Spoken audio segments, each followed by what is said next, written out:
Wow, that's a big question. Wow.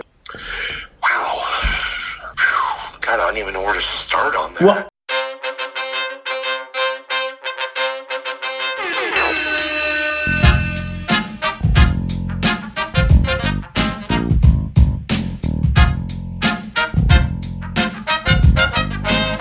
welcome back for another week of the Working Fans Podcast. This is AJ. I'm the former wrestler. We've got Dave, the ultimate fan, here with us. As we do every week, our producer Joe likes to make us sound good and makes us look way more professional than we actually are. As always, you can find us on Twitter, that's @FansWorking, Facebook, Working Fans Pod. We've got email where you can reach out to us and please contact us to let us know what you think of the podcast and for any ideas that you might have. That's workingfanswrestlingpod@gmail.com.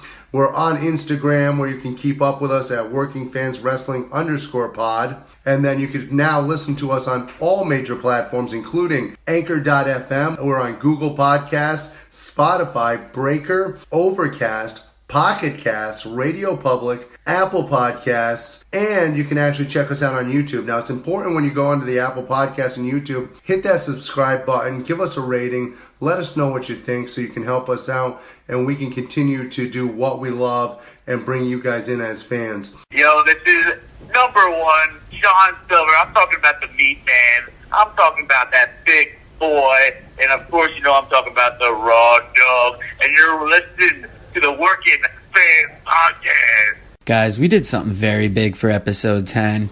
You know me, with holidays, I like to drop a special episode. Well, to me, I felt episode 10 was a milestone, and I got a major guest. I got Roy Lucier. This was such a good talk, and AJ, Dave, and I had such a good discussion beforehand that this is going to come out as a Tuesday episode. So our 10th episode, it's going to be the discussion you've come to love. It's a major talk with Roy Lucier, and then a 5-3-1. A very good one if I don't say so myself. And then Thursday, we're going to do 2 big interviews in one episode for you, as well as the usual 5-3-1. So thank you and enjoy. Welcome back to the Working Fans Podcast. And we got to be honest right off the bat. Me and Dave haven't been able to watch as much because the podcast has been getting bigger for us. And between producing things and the interviews we've been lining up, I haven't had as much time to watch anything. Dave, why don't you let the listeners know why you haven't been able to watch as much this week? So if people don't know, I've mentioned in a few episodes, I have a bread business and my truck was down this week. So delivering bread is very hard when you're delivering in a very tiny car. So that makes for long days. So combining all that. What kind of bread do you deliver? Hey, AJ, motherfucker, you're going to get your turn. You want to hold up? I'm trying to talk to the people. Tell them about that Martin's butter bread and that fucking cinnamon raisin shit. Yeah, we give some cinnamon raisins. We got the good shit. Potato bread. Get on it. If you're in the Connecticut area, especially Wyndham, Brooklyn, fucking get on it. I need sales, bitches. Where's Brooklyn at? Yeah, Brooklyn! I was trying to get you a plug in there. All right, Martin's potato bread. Wyndham, Brooklyn, Putnam, Connecticut. Big fucking things happen. Eat it. All right, but AJ, you're actually the one that's got the list this week. So what did you see that caught your eye? All right, so I think the biggest thing this week is the news out of MLW that they might not be able to re-sign Tom Lawler. I think that's a huge loss. I don't know if you guys have seen this or not. He actually came out in the middle of the week, both him and MLW had tweets out and had news breaking all week long about not being able to reach a contract extension, and within the next couple of weeks, he's going to be the biggest free agent in wrestling, in my opinion. This is a catastrophic loss. I mean, obviously, it's not going to end the company, but to me, this is a big loss losing Tom Lawler.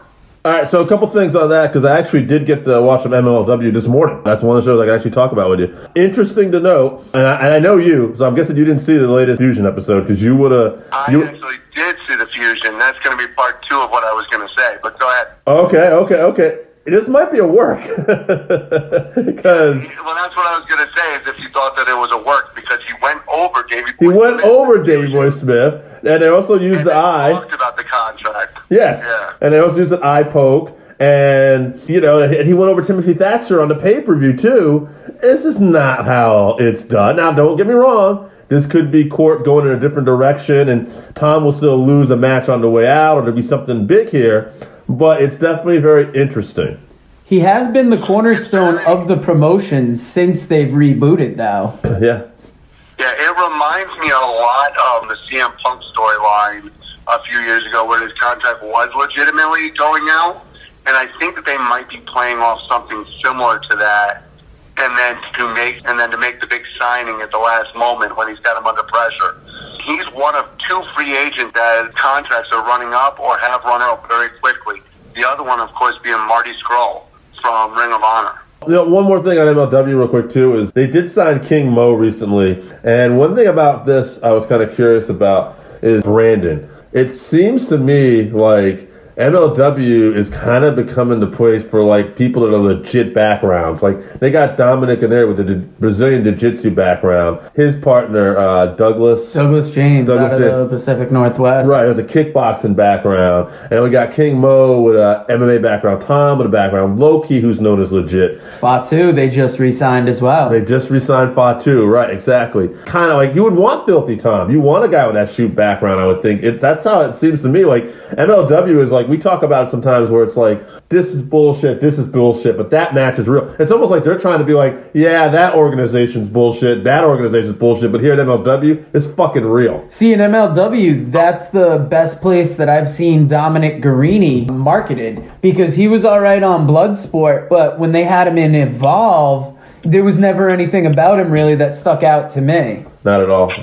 MLW has become my go-to show on the weekends. It's the one that I probably enjoy the most because, as you know, I have that style where I enjoy the more I feel like it's wrestling and the less I feel like it's a show. It's the reason why every week Raw has become my go-to show to make me question whether or not I really want to be a wrestling fan anymore. It's amazing to me the difference of what MLW does right now. And Tom Lawler, we've talked about this week after week. He's that guy who they really don't want to lose because he's that guy who could go to any promotion and be legit. He could go to NXT, he could go to AEW, and quite frankly, I think that he would fit in.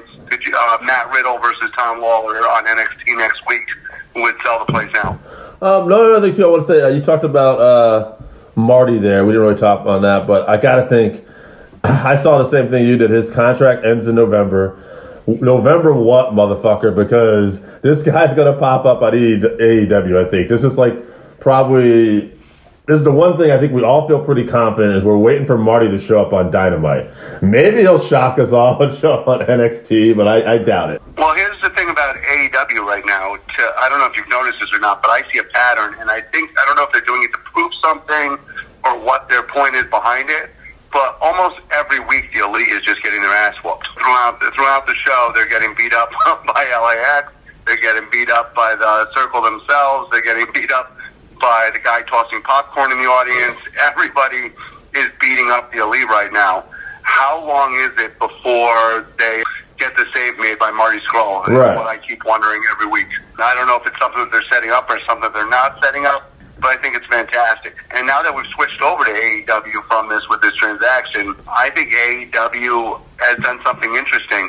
By having Scorpio Sky pin Jericho in the tag match, are we setting up Scorpio Sky for a possible world title match? Yes. That's the same thing I thought. I don't think he'll get the belt, but I think he's going to take Jericho to the limit, and they're really putting an emphasis on Scorpio Sky. Every week, too, they talk about, I hear Tony Schiavone saying, this guy might be the greatest athlete right now in AEW. And I think what helps us out in that situation is the Freebird rules in which the SCU plays by, which leaves it so that Daniels and Kazarian can actually defend the belt at any time. Have they actually said that, though, with the belts? AEW hasn't talked about that yet.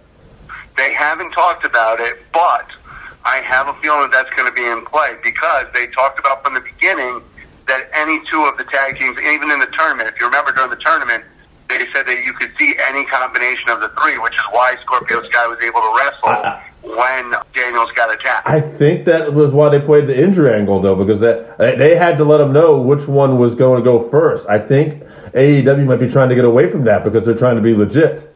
You might be right on that, but I have a feeling that that's going to sneak its way in if Scorpio Sky is going for the belt, because they'll be like, well, we can have all three. But I could be wrong. It wouldn't be the first time I'm wrong. Next on my list is NXT. I mean, obviously now we've talked about AEW and we've talked about the show that was there, and we talked about Scorpio Sky moving up. How tough is Mia Yim? Not only does she gets her nose broken and hurts her back and ribs in the closing match of NXT live on Wednesday night, and what has to be one of the best ladder matches that I've seen, period, not just women's matches. And then who is the first person wrestling in the women's match on Friday Night SmackDown? Mia Yim is the first one in the match. Most people would take a couple days off, rest, do something to try to heal up. Nah, tape up that back, tape up my nose.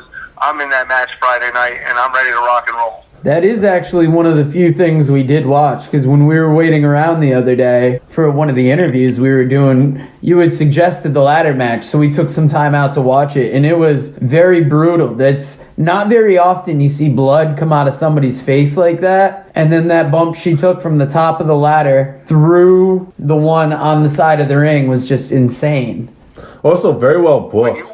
That match was incredibly booked. It was absolutely phenomenal. Yeah. The way they got all the different people actually in there, bringing down Kylie Ray. Yeah. Because let's face it, it looked like they did a great job of making it look like Mia Yim's been saved. They've got it in the bag, and all of a sudden Kylie Ray out of nowhere, and I don't think anybody even knew she was in the building. I mean, from NXT UK. Because we still don't know what's going on with Dakota. It looks like she's going to help out still, but we don't know that. Then you're right, Kylie comes down, and then you think the show's over, and Baszler gets laid out by Bayley. Yeah, exactly. So there's no actual complete, and they did a great job on SmackDown. Here they come to attack again, and SmackDown was ready for them this time. So absolutely great booking when it comes to the women, and once again, that ladder shot to the face, you can literally see where the ring comes up and actually catches her right above the nose, shattering that area, and absolutely incredible that she was able to wrestle that night and the next day. I mean, I couldn't imagine.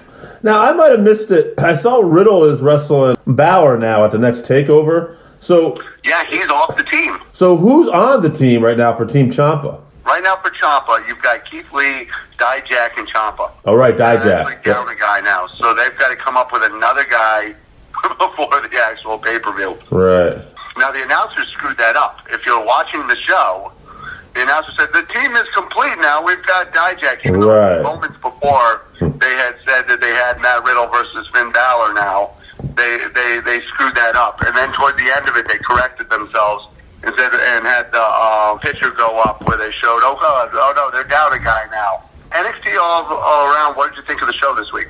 From what I saw, really well booked. I liked that Damian Priest came out and laid out Pete Dunne and Killian. So to me, it's like they're keeping Damian, they're keeping all those guys strong. And it'll be interesting to see how that evolves. Like, NXT is doing a real good job. It's funny, I was telling someone who was telling me how great AEW has been. And I was like, man, don't sleep on NXT, because AEW to me has really shined too, but it's almost different. It's like AEW to me is really shining on promos and characters. But bell to bell, not that AEW isn't doing great too, NXT's has been a little bit better with the matches, and NXT's also been a little bit better with how they, well, actually, I would say more than a little, not a lot, but definitely better with the booking of the women, although they've had a head start on that. NXT did a great job of hitting the curveball over the last couple weeks. They were originally, I've got to believe originally they were planning on, obviously, Finn Balor versus Johnny Gargano, the way he attacked them. And then they found out that Johnny Gargano has damage to his neck and cervical area in there. So they've had to back away from that and give him time to rest. And in doing so, they had to come up with a plan for Finn Balor. They've done a great job in booking Finn Balor because they have made Finn Balor be the bad guy without actually being a complete chicken shit heel. A chicken shit heel, when Matt Riddle hit the ring and attacked him last week, would have found a way to back away and just completely run away. But he actually had spurts in there where he came back and fought right at Matt Riddle. So he's not being a complete chicken shit heel. He's being more of the tough guy who picks his spots kind of heel. So I think they've done a great job with booking that, and they did a good job of taking Matt Riddle out of that match and putting him into Gargano's spot, because that's going to actually be a show stealer. The only other thing that I got for this week is, like I mentioned earlier, it sounds like we take shots at Raw and stuff like that a lot, but it's not taking a shot at Raw. We want Raw to be good. When I tune into Raw and I see the talent that is on Raw, and the only angle that they booked good this week on Raw, in my opinion, was actually the Randy Orton Ricochet stuff. I love the fact that they're playing off the psychology of Randy Orton, that he can't hit it anywhere, and oh my God, why is he not hitting it here yet? So I enjoy that psychological stuff. But when you've got the level of talent that they have on there, and they can't put a quality show together because they're too busy worried about who's sleeping with whose wife, it's just absolutely mind-boggling to me how little they think of wrestling fans and how little they think that we actually care about the product and the rest. When I shit on Raw, I don't want people to think that it's because I'm just trying to be negative or let's throw stuff at Raw because it's a cool thing to do. That's not it. We as wrestling fans want Raw to be good. It's our flagship. It's what we grew up on. It's what we've seen our whole life. We just want it to be quality. So I don't know what you guys think on that. Well, between both Raw and SmackDown, I sit down to watch it, and then they start off on an awful promo. And there's so much wrestling out there now that I figured there's something I could watch right now that I would like better. So I tend not to watch it, and then maybe I catch up with it, maybe I don't. I'll say this too, actually on the WWE show Backstage, which we weren't even going to mention, but where Punk came back, obviously, at the end. But if anyone had watched that show, it's kind of funny because the panel on there actually blasted this angle too, with the exception of Renee Young, Booker T. Who else was on that? I know you watched it. Kristen was here this week? Samoa Joe. Samoa Joe, that's right. Adam Cole. Yeah, nobody was a fan of this. And they were outspoken about it. Mick Foley as well. And the only person who was a fan of it was Renee Young, who is the one person on that panel who I would think would be a fan of it. And she was open about that. Yeah, and is Renee Young your target audience when it comes to wrestling? Right. If I'm putting on a wrestling promotion, am I sitting there going, God, I really hope we draw in Renee Young? Right. Right. Here's my other thing. Yeah, and here's the other thing. I know we weren't going to talk about it, but obviously CM Punk coming back is always a big thing. There's going to be speculation now about him wrestling, no matter what he does and what direction he goes in. Does this open up actually more of a problem for the WWE? Because it's going to draw for Fox for the show, but is it going to open up even more CM Punk chance? Is it going to open up even more when's he coming back, with him having no intention of coming back? Well, here's the thing, too. What's it really going to mean for their ratings in the long term? They'll pop a rating for that show this week, but when fans see he's not coming back, more people are going to be tuning into this show because, that's not what they want. Exactly. As much as I enjoy hearing his promos and hearing him talk, at the end of the day, if he's not actually wrestling somebody, how long is that going to last? Very true. Now, I don't know if you have anything else on your list, but we're pretty much wrapped up for the week. I mean, I sadly only got to watch that little bit of NXT. I'm hoping to watch MLW today. No, I'm solid. I think we've had vented enough. It's been a nice therapy session again for us wrestling fans. I think it's wonderful to have this platform that we have now, and hopefully the fans will get involved in it. Guys, if you're out there and you're listening to this, we want you involved. We want to hear from you. Reach out on Twitter. Reach out on Facebook. Right. And Jimmy Evans, man, we're out there. We're listening, baby. I hope you listen to the show. You tweet us every day. Whether it's, you want to get a hold of us through social media, whether it's Twitter, whether it's Pornhub, whatever you want, baby. We're here. Okay, first of all, you will not find us on the second one. I was about to ask if you guys opened an account I wasn't aware of. we haven't. Jimmy Evans is listening either way. We don't need to get him every which way. Jimmy, if you're listening to this, I want you to hashtag day one when this comes out. I want to know if you're actually listening. That's the Easter egg. Yeah, boom. There you go.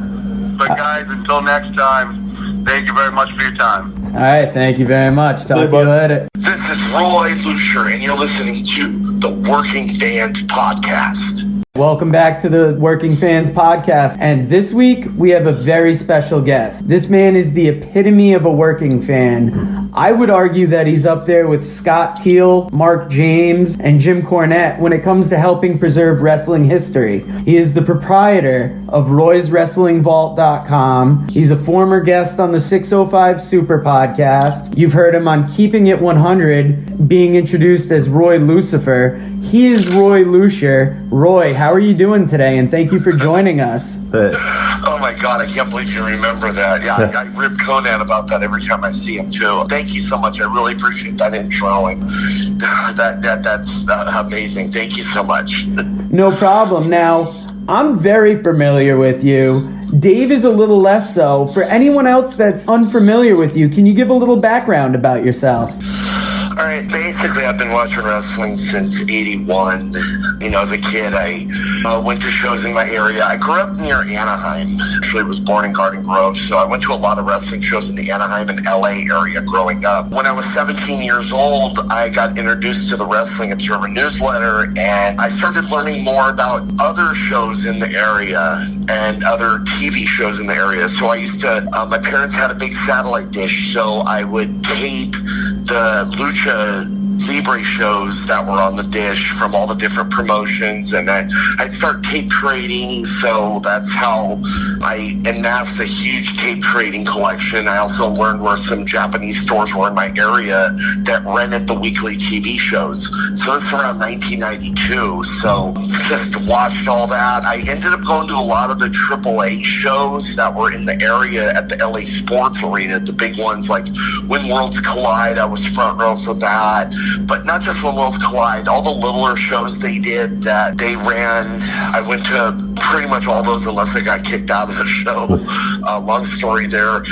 But it's just, I've been a fan for so long. In fact, even last night, I went to a show in San Francisco with LA Park and Flamita and Puma King on the show. And, this is just my passion, Roy, that's awesome. I'm kind of curious because, remember kind of wrestling the same way, but I wasn't as exposed as much to the different stuff as you were. But I'm kind of curious, being exposed to that much wrestling at that time, like who were some of the people that drew you in? Like characters, matches?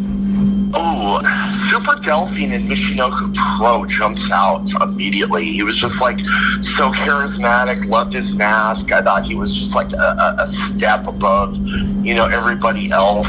Michinoku Pro, I mean, if no one out there has heard of it, basically it was a Lucha Libre type company that ran in Japan where they had, masked wrestlers, and they pretty much did it under Lucha rules. It's where Great Sasuke, Taka Michinoku, the WWE announcer Funaki started. That was a huge promotion that I was really into. Obviously, All Japan, New Japan, All Japan Women, the Lucha promotions in Mexico, AAA, CMLL, UWA. As far as characters, I mean, Rey Mysterio Jr. Oh, geez, I remember when he started back in Santa Ana in 1990, he was using the name El Colibri, the hummingbird. He was like 5'3", 120 pounds wrestling, but you could always tell there was something special about him. But back then there was that mental stigma that, he's just too small and, he's never going to get anywhere. And lo and behold, AAA and ECW believed in him and enough to, kind of get him out there. And then WCW took the risk and brought him in. And, the rest is history. Those are the two that jumped out immediately that really attracted, hooked me in and stuff. Oh, geez, there's so many, like, big name Lucha characters over the years that I could think of. Silver King, Tigano. UWA used to bring in, like, random foreigners, like Bam Bam Bigelow, Bad News Brown, Andre the Giant, that, you would turn it on. It was like you see these Lucha guys in the ring with the Americans that, have name value to us that we're used to. And it was a cool time to be a fan. Now, you were speaking of the tape trading community back then. More recently, I've interacted with you and both Justin Desind of WrestleTopia in the current tape trading market. Since you've been tape trading so long, what are the similarities and what are the differences over the years? Everything is a lot easier accessible nowadays with YouTube and Daily Motion, and I'm sure there's other ones that are out there similar to it that are out there. It's a completely different market. I remember you would order a tape or trade a tape with somebody, wait a few days and get it, and you'd get some fourth generation skippity video that, you deal with the skips just to watch, the great stuff, and you'd be happy with it. Like, I remember when I heard about the Ricky Choshu shoe kick incident with Akira Maeda, and I got it. That tape must have been seventh generation, jumping around and stuff like that. But I was like, you know, a little kid at Christmas time when I got to see it. You know, that it just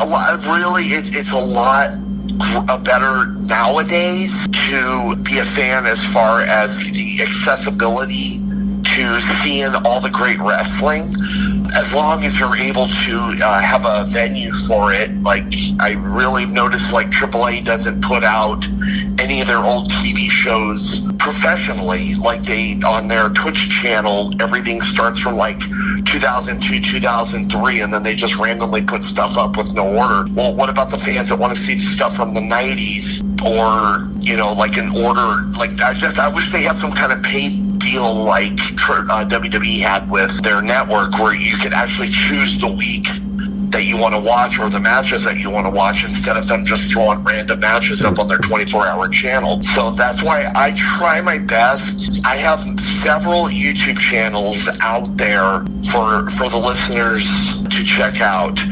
Now, because of copyright issues, what I do is I spread out the videos depending on the promotion or where it's from. So I got a lot of YouTube channels like Roy Lucier CMLL, Roy Lucier AAA, Roy Lucier Japanese Classics, Roy Lucier Wrestling Independence, Roy Lucier CMLL, and so on and so forth. So that way I can throw up a bunch of videos on there, and let's say, lo and behold, something gets copyright and the channel gets taken down. Well, there's still another 12 channels that are up there to get around every video get taken down. So that's, you know, something I've tried to do and I upload on those every single day to try to put something up for the fans to watch. And that was something I was just showing Dave about, because when I was giving him the rundown of you, I had to show him the YouTube channels and be like, this guy, I don't know how he finds hours in the day to work a job and then to post all this historical footage, and great footage too. Like, if you're not checking out Roy Lucier's YouTube channels, you're not doing life right at the moment. Roy, I'm guessing you don't sleep a lot too. I work on little sleep. Yeah, I know the feeling. Now, Roy, we're from the New England area, and we're lucky to be, like, in the hotbed of WWE. We've got great independent promotions like NEW and Beyond Wrestling around us. What's the indie scene like around you, and what promotions do you frequent? The biggest promotion that I frequent is Pro Wrestling Revolution out here. It's run by Gabriel Ramirez. He's been in business for, I'd say, about 11 years now. I remember they had their 10-year anniversary a year ago, so I want to say 11. I am such a huge fan of Lucha Libre that I am very partial toward the Lucha scene. Gabe does his best to bring in Lucha guys from all around the world. Not only that, but earlier this year, he was the only one of record to date that has brought in Jun Akiyama to work in the United States. He brought him into San Francisco March earlier this year for a show, for his U.S. debut. So I'm very partial toward Gabe, and if anyone, I would, you know, give him the first shout out. Also, All Pro Wrestling, they used to be run by Roland Alexander. Many of you recognize the name from the Beyond the Mat documentary. They still run in Daly City a few times a year. It's now run by Marcus Jacobson, Marcus Mack. They got an amazing promotion there. They run the King of Indie tournaments every July. Supreme Pro Wrestling is here in Sacramento. There's a few other ones as well. Total Wrestling Federation, and I think that Virgil Flynn shut down earlier this year. But, you know, we got a small scene out here. Usually for any kind of like really good shows, you know, you got to drive that, you know, hour and a half, 2 hours to get there. But, you know, it's definitely well worth it after the show is over. I went to a show last night, and the main event was L.A. Park, you know, the original La Parka against J.R. Kratos from the Border Patrol. There was just a wild brawl all over the building. I posted a video of it up on my Twitter and my Facebook for anyone to watch. But that was just 25 minutes of all over the place brawling. That was just amazing. And surprisingly, L.A. Park lost the match. Wow. That's amazing, because J.R. Kratos, I've only been familiar with him from the APW scene, but he did pop up on, I believe, the last couple Bloodsports. Yes, he beat Simon Gotch on, or what was his new name? Simon Grimm? Yeah, they kind of go between the two, it seems. Yeah, he fought Simon Grimm on the Bloodsport in April. I remember it was like the second match on the show. Credo actually lives in the same area I do out here in Sacramento, so it was like, kind of huge to watch that. And I remember he did this like jumping fist down on him and, ended up getting the win. Kratos is a big guy that I'm really shocked has not got that big, because he's in the same camp as Jeff Cobb. I'm really kind of surprised, not just Jeff Cobb, but Tim Thatcher as well. I'm surprised he hasn't gotten his big break yet, especially with so many big promotions that are signing talent and, the scene getting, kind of smaller and smaller. Yeah, I mean, you kind of got into the next question right away, but who are some of the next big names coming out of that area that the average fan might not be familiar with? Colt Stevens, the other Border Patrol guy. I mean, he's a Davey Richards, Eddie Edwards type guy that I'm pretty high on. Obviously, JR Kratos. Jacob Fatu got signed by MLW, so that took care of that one. That's major right there. Yeah, I'm really happy for him. That was huge.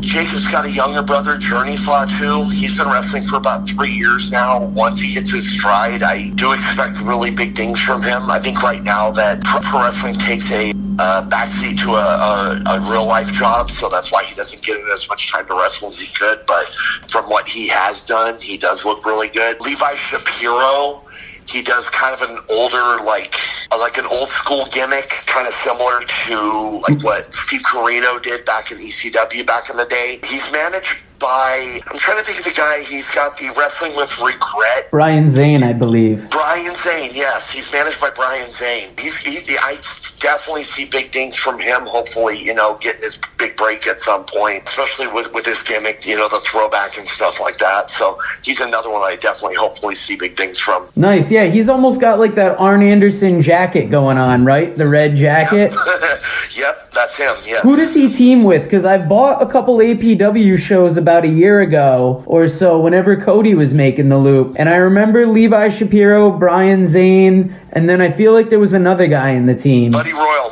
Yes, that's it. Buddy Royal ended up they split up. Buddy Royal ended up going to the New Japan Dojo. And he ended up leaving the dojo. So he wasn't with them anymore. I'm not sure what happened. Someone told me about it last night. Something real life kind of took over, so he ended up leaving the dojo. But he did come back at the APW show on Sunday. So, yeah, I'm not sure where that's going right now, or if it's just something on the side, or if this is going to be a full-time thing or not. But, no, Buddy Royal was a great talent as well. Wow. Now, you talked earlier about kind of how your approach to posting on YouTube. And you've had headaches both posting on YouTube and Facebook. Can you tell us a little bit about the process of posting to either and any tips you'd have for people that plan on posting on either? Yeah, don't post on Facebook.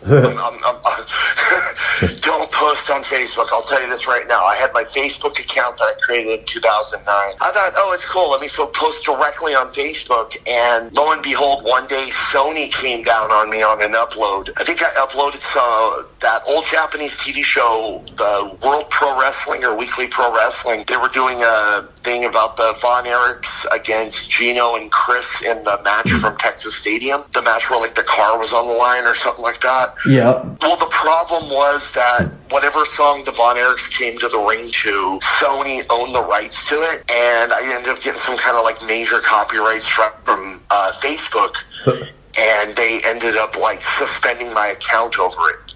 So YouTube will work with you as far as if you upload something onto YouTube, because YouTube now has the option to where it can detect the music if it's copyrighted and remove it for you. Facebook doesn't have that option. So if it's owned music, they'll strike you over it. Just stay away from Facebook unless the video that you upload doesn't have any type of swing music whatsoever or background music or something. Because I've talked to promoters that have tried uploading, streaming a show, and they'll get a notice because one of their guys is coming to the ring to, real music, that, hey, we can't play this or something, and if you go with it, we're going to remove your channel. So I don't do it. All right, I got a question for you. I'm kind of curious. we're talking about music, with music being so big in wrestling, is there a particular wrestler or wrestlers whose theme music you really loved or loved in the past? Wow, that's a big question. Wow. God, I don't even know where to start on that. Well, I mean, for me personally, like the Von Erichs, like, Kevin and, Stranglehold, like those were always some of my favorites. Oh yeah, absolutely. Jeez, like the team of the Guapos in Mexico, Bestia Salvaje, Emilio Charles, and Shocker and Scorpio Jr., they used to come out to like the Backstreet Boys music, Backstreet Back All Night, just random songs like that where it's like, the song sticks with you and you hear it on the radio and it's the first thing that you think of is, oh my God, I remember when wrestlers used to come to the ring, like, what's that song from the Alan Parsons Project that Ricky Steamboat used to come to the ring to, that you hear at the Chicago Bulls games nowadays? Oh, yeah. I know exactly what you're talking about. That one got me big, man. I'm trying to think of the name of it, but yeah. I'm glad you remember that Ricky Steamboat used to come out to that. I try to tell people about that. Yeah, Ricky Steamboat, that was a big one. I mean, even like nowadays, if I'm, flicking the channels and there's a basketball game, I know it's pretty much the Chicago Bulls one, but you see other teams are using it or other sports, and it's like, wow, I remember when Ricky Steamboat used to come to the ring to that, it's like that was my WrestleMania 3 moment right there. Actually, it was that song when he won, and it's all edited out now, but yeah, everything is edited out. It's made ECW on the network unwatchable. I could deal with Smoky Mountain or a few of the other promotions or Mid-South because the music wasn't so entailed in it. Right. But with ECW, oh geez, forget it. That was like you had Mikey Whipwreck with Loser. You had, even to this date, if I'm flicking through my Amazon Prime music thing and Enter Sandman comes on, I get goosebumps, and I could just picture this guy banging a cane against his head while the whole crowd chants ECW. That moment stuck in my head forever. I told Dave, if anybody's going to remember anything old, it's going to be Roy. You're big into wrestling history, and why is preserving wrestling history so important to you? Can I talk about the Cauliflower Alley? Yes, that I was actually going to ask you about that coming up, but let's roll it into one. Okay. So earlier this year, I got a phone call from Brian Blair, who's the president of Cauliflower Alley. Many of you remember him from his days as the tag team as the Killer Bees. They needed somebody to run all the social media for the Cauliflower Alley Club, and I was like, oh yeah, I'll do this in a heartbeat. Running all those Facebook groups and dealing with 12-year-old kids who had to keep booting because they swore they know more than the rest of us for year on, year out before I just got tired and left all those groups. That's why Brian called me up and he's like, hey, can you take care of our social media? I'm like, oh yeah, I'd be more than happy to. Now, the Cauliflower Alley is a 501c organization, so they're nonprofit. What they do is that they raise money for the boys. Let's say, for example, Paul Orndorff, his home is about to get taken away. He gives us a call. He shows proof that, hey, I'm struggling, I'm going through a hardship right now, I need your guys' help. Cauliflower Alley will step up and help him out with his hardships so that he doesn't have to worry about that. We did that with him, we did that with Kamala. Not only, Kamala never again has to pay taxes on his home, that's taken care of for the rest of his life because he's at a certain age. There's a lot of wrestlers, Rico Constantino from Chuck and Billy, we helped him out a couple of years ago when he was going through some medical issues, and there's a lot of other ones that, HIPAA, they don't want to come forward and stuff like that. But a lot of the boys, as long as they can provide, as long as you've been in the business at least 3 years, and that you can show actual hardship and prove it, Cauliflower Alley will help up and step up and help you with that hardship financially. It's our way of trying to give back for all the years that you gave us in the business. Cauliflower Alley, we do 4 newsletters a year from our newsletter of the year. And then once a year, we have a big award ceremony, a banquet out in Las Vegas. Next year, it's in the Gold Coast Casino from April 27th to the 29th. And we've announced a few awards so far for it. We have a Luchador award that we created a couple years ago for Blue Demon Jr., but we're going to do the second Luchador award to Rey Mysterio Jr. at next year. And we're also doing the Iron Mike Mazurki award winner to Medusa Michelli as well next year. And then we're still lining up a whole bunch more names. We got a Rising Stars award we're giving to Madison Miles, Canadian girl that is, I believe she's out in England right now. Art Williams will be getting the referee award, and we got a few other ones that we're giving out. But the organization, this is something I'm really happy to be a part of, because it really does give back to the business and the guys and the ladies that, gave to us as fans and, are down on their times and need a little help. So that's something I'm just really happy to be a part of. And you were also a part of getting money to Takayama a couple years ago when he was injured, right? Can you tell us a little about that? That's right. I completely forgot about that. Okay.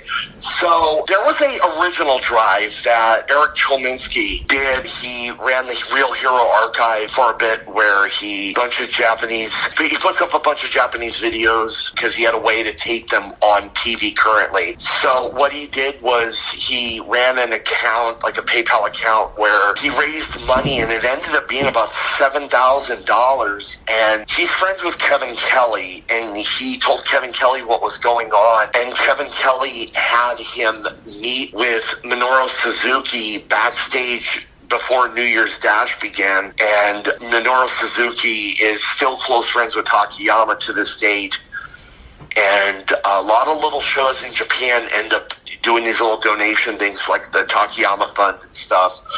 Well, he ended up handing over the equivalent of $7,800 to Suzuki. Well, we tried to repeat that. We knew that Suzuki was going to be here in the States. And one of my best friends in real life is Harry Smith, Davey Boy Smith Jr., who at the time was actually in Suzuki-gun with Suzuki.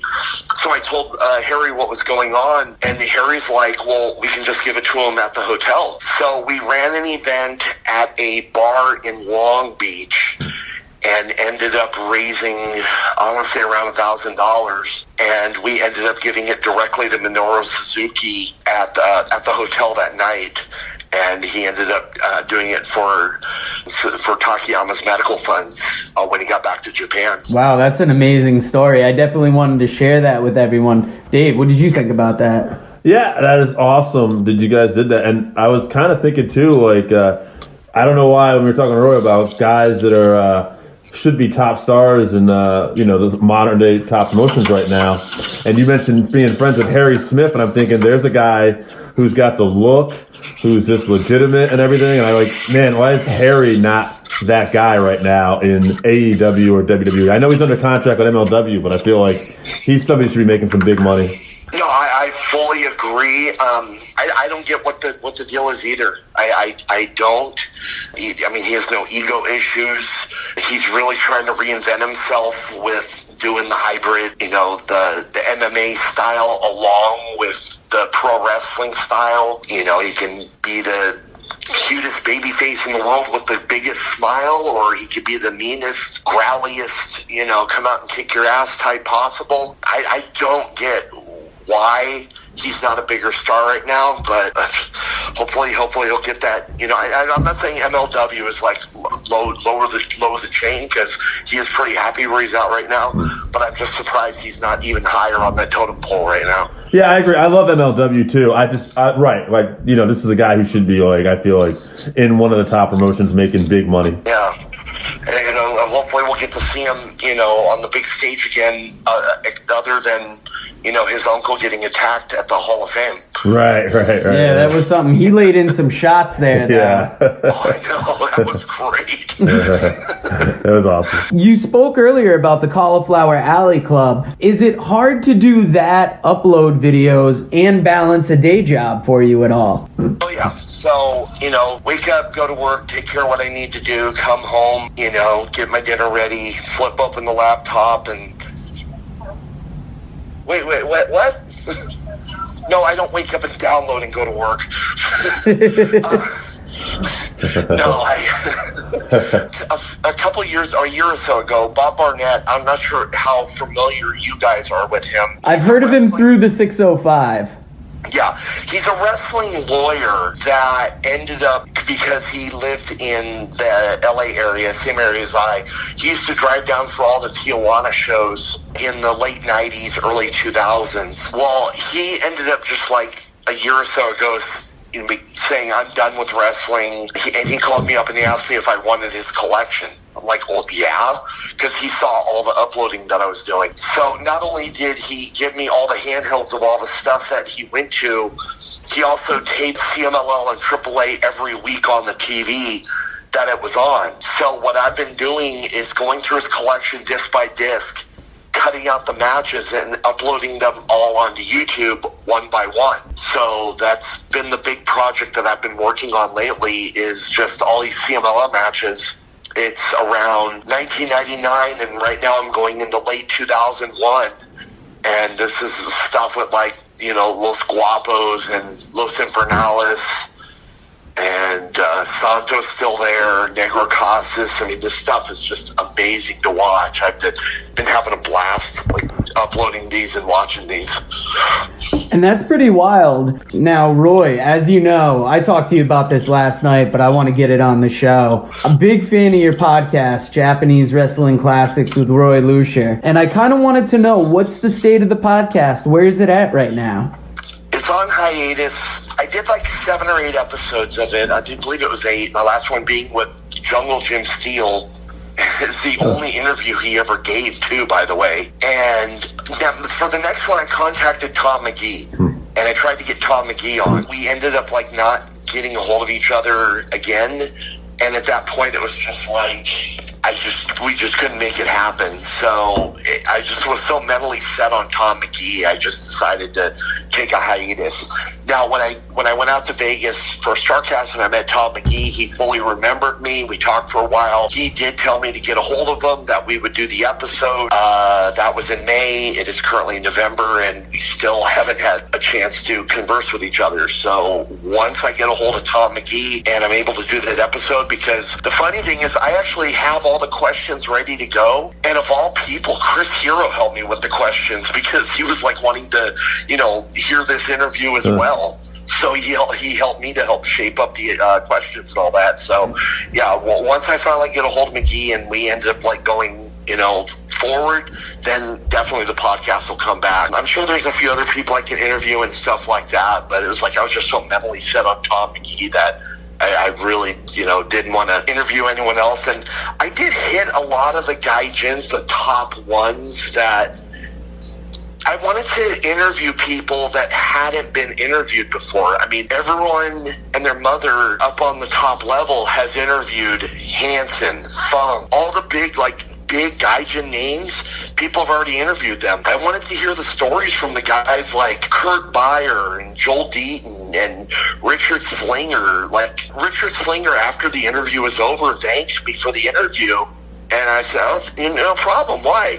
And he's all like, the other 2 interviews that I've given, it was an hour and a half of talking of stories about Terry Gordy, you know, his uncle, instead of his stories. So I just wanted to present, you know, the lower guys and to get their voice out.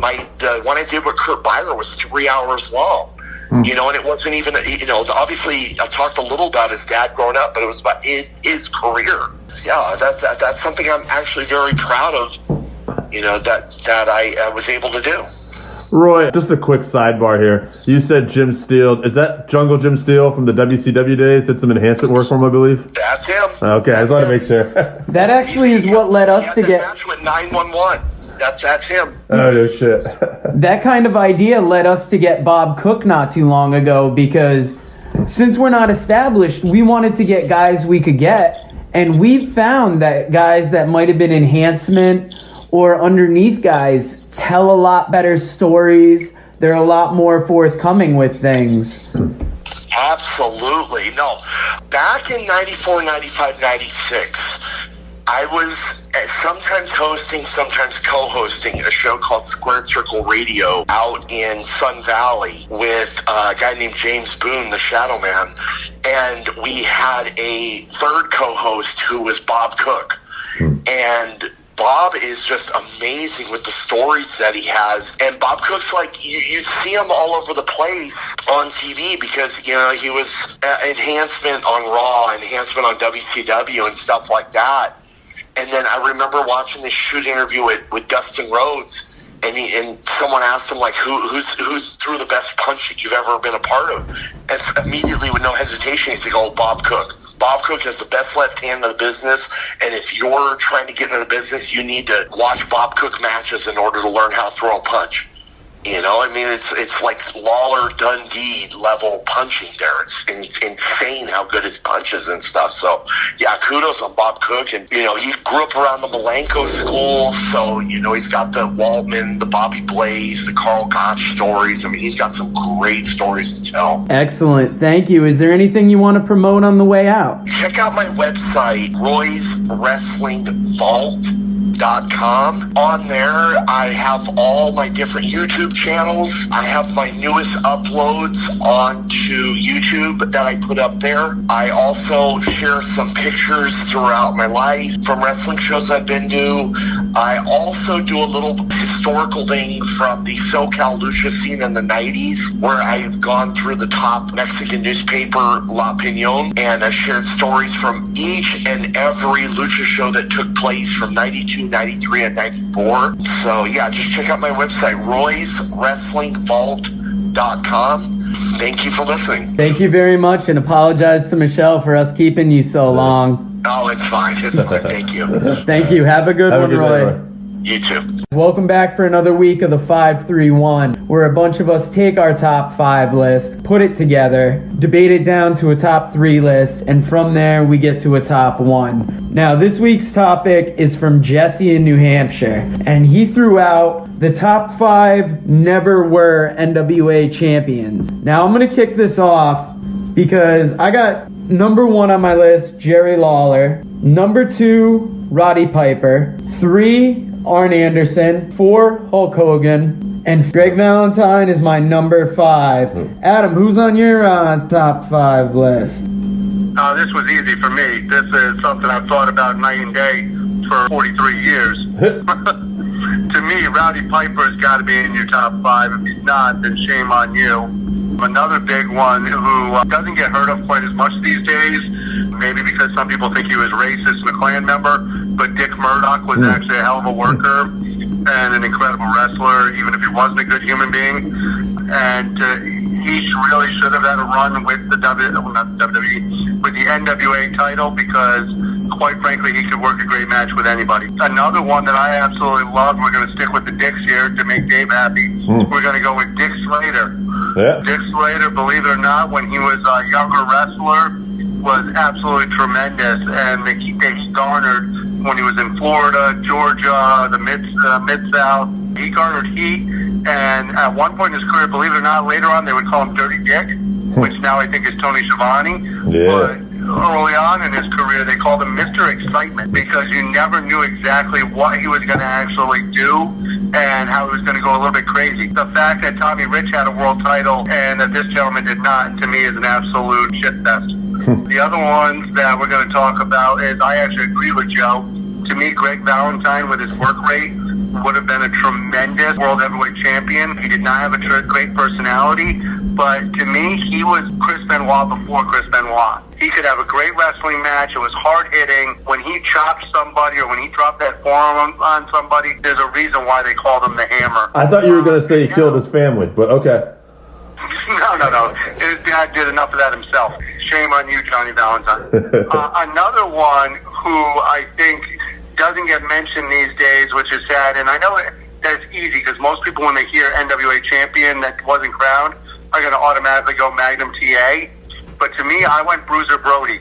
I think Bruiser Brody as a heel NWA heavyweight champion would have been absolutely incredible. I think that he would have been that monster that faces could have went after and really could have attacked, and they would have always been the underdogs. So, Dave, what do you got for us?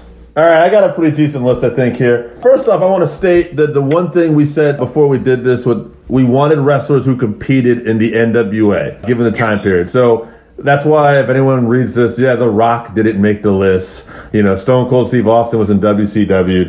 Guy didn't make the list. Given the time period, and some of the NWA time is a little sketchy because obviously we know about the pride of the National Wrestling Alliance days, but then it would get broken up in different pieces here and there. So hear me out. So number 5 on my list, Kevin Von Erich. Kerry Von Erich got a run with it after his brother had passed away, and they put the belt on the Von Erichs for a little bit at the Parade of Champions.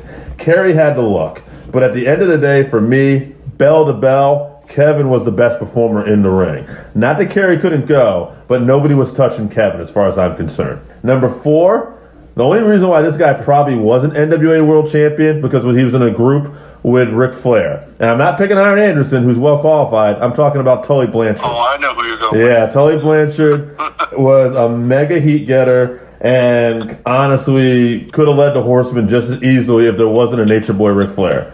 So Tully Blanchard's my number 4. My number 3 guy was the guy who was at WrestleMania 1 main event. And I'm not talking about Roddy Piper. I'm talking about Mr. Wonderful, Paul Orndorff. Here's a guy that went into main events with Hulk Hogan. He was as tough as they come, and he's a guy, I think, with his persona, could have been a great NWA champion. As I said earlier, sometimes the NWA history was a little sketchy. For instance, there was a time when we discussed this before we went on and to record this.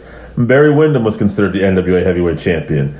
I believe he won it in a vacated tournament match against the Great Muta, and he was going to be the NWA champion while in WCW. So WCW had their heavyweight champion and the NWA heavyweight champion. Now, eventually Barry lost his belt to Flair, and Flair was about to have a match with Rick Rude, but Rick Rude and Flair never competed for the NWA title because the actual board of the NWA sued WCW over the name, and there was an issue with it. So they had to change the name to the International belt. So Rick Rude won the International title with the help of Fifi the Maid, Flair's future wife, and he never actually was NWA champion. So number 2 on my list is Ravishing Rick Rude, who was probably hours away of being the NWA heavyweight champion, and severely, Rude's run in WWE is awesome, but his run in WCW, it's unfortunate that it wasn't at a time period when WCW was winning in the ratings, because Rude was an outstanding heel. But my number 1, he was on both your lists.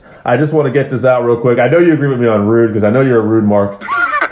You're probably thinking you should have put Rude, but that's all right. Rowdy Piper is my number 1, because to me, Piper is the ultimate heel, basically the number 1 heel of all time. And when you look at his resume, it's almost crazy he didn't have the NWA belt. But anyway, that's my list. All right, and Jesse even sent us in his list too. Nice. So Jesse's list included Jerry Lawler, Chris Adams, Magnum TA, Arn Anderson, and David Von Erich. Huh. Now moving on, Piper, he was pretty much across the board. He was on 3 of our lists, so he automatically moves on. And the other ones, it's going to be a little tough to pick. So I'm going to put a couple names together, and we're going to pick versus some face-off. I like the listeners' list. It's a great list. David and Magnum, to me, are very hard to move on. This is just my opinion. The reason why they're hard to move on for me is because they weren't stopped short because they never got in their career. They were stopped short by tragedy. Because both of them, I think, would have held the belt if they had been given the opportunity to, or if they didn't overdose and die in a car accident. Or not die in a car accident, but get severely injured in a car accident. All right, well, I mean, you made the first face-off pretty easy because I was going to put Jerry Lawler versus David Von Erich. I think Lawler's a big name because he did hold the AWA title, but he never made that move over to the NWA title. So I'm going to have him move on. You got Piper, Lawler. Who else amongst the list stands out? I had a Brody versus Greg Valentine face-off. For me, you know what, Adam? When I look at your list, the one guy I was a little upset I didn't put in there besides Magnum, which we kind of talked Magnum because of his career, was Brody. And the one guy I feel really strongly about my list is Rick Rude. I was going to say, on Dave's list, I had a similar thing with Tully. Tully to me was Shawn Michaels before Shawn Michaels was Shawn Michaels. Okay. I think he was that good of a heel. Rick Rude is upsetting to me, but to me, he's that guy who you can put on the list of to just never hold a world title. I mean, other than winning the world class title, which was pretty much irrelevant by the time he won it. He was never given that world title strap. So let me ask you this before we move on one matchup. As I see Joe's looking at Rude versus Brody. I'm reading that right? Yeah, Rude versus Brody. I would just like your opinion, just a little debate here, because we talked about Lawler, and Lawler, I agree, is the man. But what about Lawler and Blanchard? Who would you pick in that one? I would pick Blanchard, and I'm going to tell you why.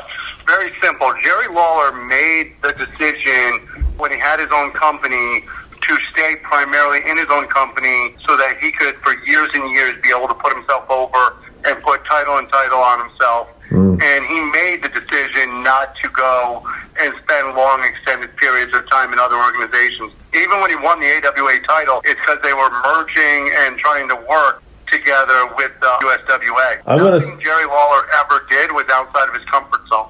I'm going to say I agree a little bit. Even though I think Lawler's an amazing heel and one of the best of all time, he kind of chose to be a big fish in a small pond. I would better see Tully move on. Exactly. Yeah. And Tully did the opposite. Tully actually left his father's promotion because he wanted to go and wrestle in places where he would be challenged and where he wouldn't be that big fish in the small pond. But what about Rude versus Brody? That's a tough one for me. Okay, so here's why I would go with Rude.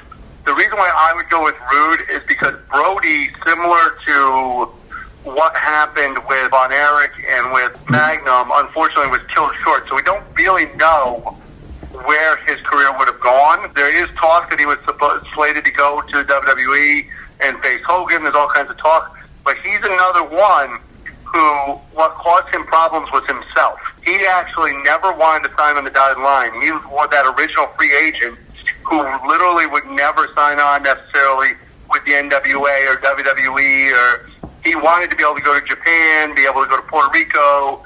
He never wanted to be in that one place, and that's what I think cost him the title. Good point. I mean, so I would go Rude. All right, I'll take Lawler off the list. So we're looking at Piper, Tully, and Rude for our top three. From that top three, who's the first to go out? Oh God, Tully, Rude, and Piper. That's a tough one. Oh, this one's not going to make me popular. Out of those three, the worst work rate, and the one who I think would have been, even though he's got the best mic skills of all time, Piper's work rate in the ring is nowhere near the level of the other two wrestlers. And one of the things about being an NWA champion, and this is what we're forgetting, when you look down the list of NWA champions, and you look at your Jack Briscoes, you look at your Ric Flairs, you look at your Harley Races, you look at your Dory Funk, Terry Funk. The reason why they were all NWA champions is because they could go into any town on any night and wrestle anybody for 60 minutes. And I'm not saying Piper couldn't wrestle some people for 60 minutes, but Piper could not just have a great match with everybody. Whereas Tully and Rick Rude, you put them anywhere at any time. Can you remember bad matches? I mean, Rick Rude made the Ultimate Warrior look good. Yeah, it's interesting because to me, Piper was the best heel of this group, and that's saying something. I want to say that clear because that is not me shortchanging the other two as heels. Work rate, though, man, I'm going to kind of agree a little bit because work rate was what the NWA prided itself on, right? Yeah, I mean, it doesn't necessarily have to be work rate because... Well, it's a combination to me. Yeah. Because look at Dusty Rhodes. Dusty Rhodes was a great performer, maybe the greatest babyface of all time. But how much actual time does he have as an NWA champion? You can fit his 3 reigns in 2 months. Okay. I have no problem making this down to Rude and Tully. Rude and Tully? Yeah. All right, we'll take Piper off the list. I personally would have moved Tully out first, but... I do want to be clear. I'm not moving Piper out because I don't think he's the biggest star of the 3. Oh, no. If there's a contest between the 3 of them as to who's the biggest star, that's right, Piper. If you ask me, because all 3 of them competed in the WWE, if you asked me who would have been the one who deserved the WWE title the most, I would have told you Rowdy Piper. Mm-hmm. But based on what we consider the NWA to be and the merits of the NWA, the other two fit that a little more, I would say, yeah. Exactly. All right, so now we're down to Tully and Rude. Who do you pick between the two? I'm going to start off here. This is razor thin, but at the end of the day, for as far as I'm concerned, there is not a more complete wrestler than Ravishing Rick Rude. Tully's amazing at what he can do bell to bell, but Rude can do all that stuff too, and he has a power game, and he's got a different look that nobody ever had in his business. There's not anybody with the lean bodybuilder type physique that Rude had and can go as well as he did in his prime. That's my opinion. Rude's got the best physique of all time. I've never seen anything like it. That's why it was hilarious in the WWE when they would have him versus the Ultimate Warrior in a pose down, because you could tell that Vince just loved the guys that were huge instead of paying attention to the fact that frickin' Rick Rude was just muscle on top of muscle with about 0% body fat. So who you picking? Between these two, I think that Tully's a better all-around heel. He just had that, I walk into a room, you want to punch him in the face. But Rude, to me, like yourself, is the total package. I'm sad, to be honest with you, that Rude never got the chance to go face. There was talk about him actually going up against Vader when he got injured with Sting and turning face. He actually attacked Vader with a chair. Yeah, I would have loved to have seen a babyface Rick Rude. Can you imagine how great that would have been? It's been interesting. To me, I give it to Rude, and I think that one of the saddest things in my lifetime, other than maybe Mr. Perfect, is the fact that Rick Rude never got a real world title. All right. Wow, so yeah, Rude's going to win this week. And I want to thank Jesse from New Hampshire for this subject and this list. And we'll have to have him on in a future episode because he is a father. And I kind of wanted to talk with him about if your son's into wrestling, how do you, will you let him get into it? What kind of restrictions do you have? So we're looking at Jesse as a hopeful future guest. But thank you for joining us this week, and we'll see you guys later. See ya. I think that went well. All right, so that wraps us up for this week. Thank you again for listening to the Working Fans Podcast. So as always, you can find us on Twitter at FansWorking. Our Facebook page is Working Fans Wrestling Pod. We have email where you can reach out to us and let us know what you think also. That's workingfanswrestlingpod@gmail.com. Follow us on Instagram, workingfanswrestling_pod. And then as always, please continue to listen to us on Anchor.fm, Google Podcasts, Spotify, Breaker, Overcast, Pocket Cast, Radio Public, all your major platforms. If you're following us on Apple Podcasts, which we are also on now, and YouTube, please make sure you subscribe and give us a 5-star rating. It helps us bring you these podcasts where we get to talk to you and talk with you every week.